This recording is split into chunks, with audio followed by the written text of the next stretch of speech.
Yes? So the federal loans, private loans, loans in the student name, loans in the parent's name, there seems to be a lot more now than there ever was. It was, I guess, at one time much simpler, right? I mean, you just kind of got your federal loan and that was the end. So let me see if I can break that down a little bit first before I follow up on your question. Regardless of the wealth or income of a family, there are federal loans that are available to every family.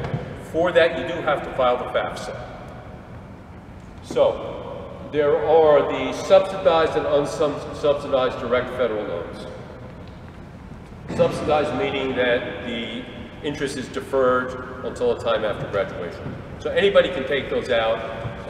They're in the student's name. Parents frequently pay the loans in the student's name if that's the arrangement within the family. Then the other aid is federally backed, but it's institutionally granted. So if a student's getting a $15,000 need-based award, an actual reduction grant award from a college, it's coming from the college. It's based upon the FAFSA, but it's backed by programs in the federal government. Loans. You can always, in New Jersey, you can take a PLUS loan. It's fairly expensive, but you can take a PLUS loan. Especially if you have an idea, if the family has an idea of how they're going to pay it back, and there's a good reason to take the loan from one source rather than another right now. Let's say you have a lot of equity in real estate, and you want the child to go to college, it's expensive, and you want to take a PLUS loan, you don't want to take it out of real estate now. Although some financial advisors recommend take it out of real estate because as of the moment, it's still deductible. PLUS loan, you're not really paying the interest, there's a deduction for the student later on. So there's that private loan. So did we hit all the categories? You did touch on isn't there, then you can go through just bank loans, right? Is that? Yeah, there's less and less of that. The Sally Mae and There's less and less of that. See, because a student loan, and that's through the student's name. yeah, but a student loan is non-dischargeable. So, the reason student loans may have a lower rate of interest is because the student can't get away from them. They're not dischargeable in bankruptcy. So, other loans that are not student loans per se will be at a higher rate. There's a lot written on this topic about how much to incur.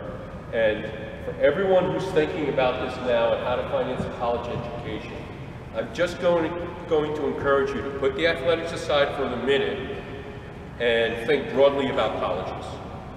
So let's get into another topic right now. With athletes and non-athletes alike, since 2008, I've been asking about money. I've been opening the topic of money. Why? Before 2008, there was an awful lot of optimism, and then the market crashed. And then I found that families were coming in and they'd never discussed the cost of college with students. And I raised the topic of how this is going to work. Do they want to talk about it? And you would see relief flow across the face of the parents, because I had raised the topic that they didn't want to raise. If you pursue a merit aid strategy, then you can get merit aid potentially. The student can go to college, and the fit can be excellent. How does that work? It requires the student to be focused on what their likely academic goals are and what their likely career goals are. It requires looking at this stuff early, even if the student is not yet ready, but kicking the tires, visiting a business, going to a class, thinking about what the student was successful at. There are many colleges that are in their profile of students lower than the profile of the student applying. However, in a particular area of study, extremely strong. That's the winning strategy. It's hard, it takes some work. We do some of it, you can do some of it. But that's the way you can send a student off to a college which is not aspirational overall. It's not a big time sticker to have on the back of your car and have them have an absolutely superior outcome, okay? So if a student is a great student and the family is looking at $65,000 per year post-tax. Income in the family is all W-2 wage earner income. It all shows on the tax return. It's $165,000 or more. There's not going to be any needs-based aid. And the kid is talking about a Patriot League school, Lehigh Bucknell. Well, maybe what you ought to be thinking about is Gettysburg, where the history curriculum is completely out of this world, and where they give merit aid. And I'm going to encourage all of you who are thinking about how you're going to afford this college education to have that conversation early and work that issue very hard. I hope I'm being clear on this. This stuff has changed. It keeps rising, and the price doesn't rise only for good reasons. I was recently at a college, and the tour guide bragged that they had the tallest climbing wall of any college in the United States of America. I nearly puked. Okay, so why? Why do you have the tallest climbing? What is the big deal? What's the payback on that? I do not, now my kids went to colleges where the sticker's nice to have on the back. It is, okay? But I really don't believe that that's the measure of how you choose a college, and all of you are going to do your own work on this. To me, the measure has to do with what are the average class sizes, what are the outcomes like, how good are the career services, what does it look like in the department the student might study in, even though we know students might change? Will they let you come sit in on a class? Will the head of the department sit down with you and talk with you on your second visit? Your first visit might be, sort of tourism, but if you want to go back, will they sit with you? How do those things work?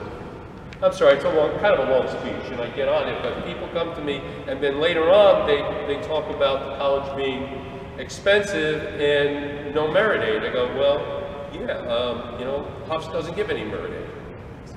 Never. They don't. It doesn't exist. Okay? And you're making over $165,000 a year, so you're not going to get any need-based aid. So therefore, the ticket is about probably $67,000 post-tax a year.